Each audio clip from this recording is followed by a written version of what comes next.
ሰላም ጤና ይስጥልኝ የዋንቲ ቲዩብ ቤተሰቦች እንደምን አላችሁ? ባለፉት ዝግጅቶቻችን ስለ መድኃኔዓለም 27 አማኑኤል 28 እና በዓለ ወልድ 29 ምስጢራት በሰፊው ተመልክተናል።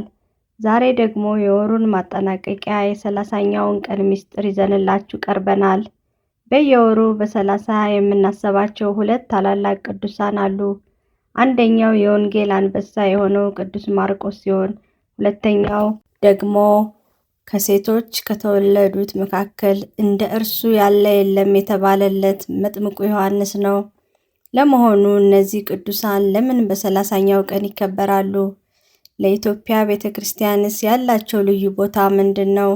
ዛሬ ምስጢሩን በጥልቀት እንፈታለን። እስከ ቪዲዮ መጨረሻ አብራችሁን ቆዩ። መጀመሪያ ስለ ቅዱስ ማርቆስ እንነጋገር።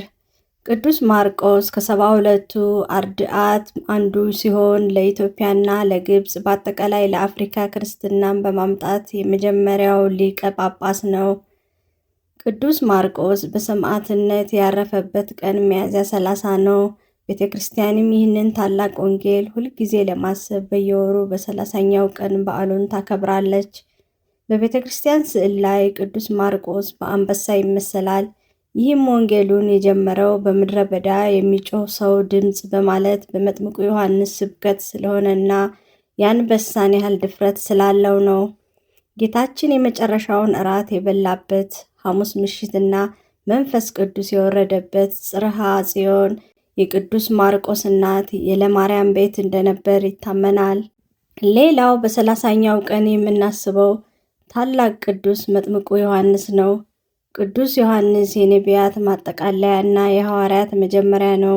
ዮሐንስ መጥምቅ በሄሮድስ ትእዛዝ አንገቱ የተቆረጠው መስከረም 2 ቀን ቢሆንም ቅዱስ ማርቆስና መጥምቁ ዮሐንስ ያላቸውን መንፈሳዊ ትስስር ለማሰብ ማለትም ዮሐንስ የጌታን መንገድ ጠራጊ፣ ማርቆስ ደግሞ ያንን መንገድ ወንጌላዊ ሆኖ ስለቀጠለለት በ30ኛው ቀን አብረው ይዘከራሉ።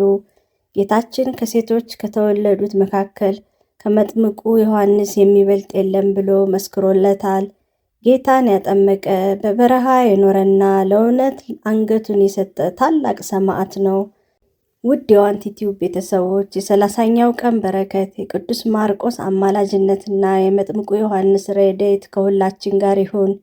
በየወሩ በዓላቱን ስናከብር ታሪካቸውን ብቻ ሳይሆን ለእግዚአብሔር የነበራቸውን ታማኝነትም ልንከተል ይገባል። ስለ ቀን 30 የነበረን ዝግጅት እዚህ ላይ ያበቃል። ይህ ቪዲዮ ጠቃሚ ሆኖ ካገኛችሁት ላይክ በማድረግና ለወዳጆቻችሁ ሼር በማድረግ መንፈሳዊ ድጋፎውን ይግለጹ። ለቻናላችን አዲስ የሆናችሁ ሳብስክራይብ በማድረግ ቤተሰብ ይሁኑ። በቀጣይ በየትኛው ርዕስ እንድንመጣ ትፈልጋላችሁ? ኮሜንት ላይ ጻፉልን። ስለተከታተላችሁን ከልብ እናመሰግናለን። የቅዱሳኑ በረከት አይለየን። አሜን።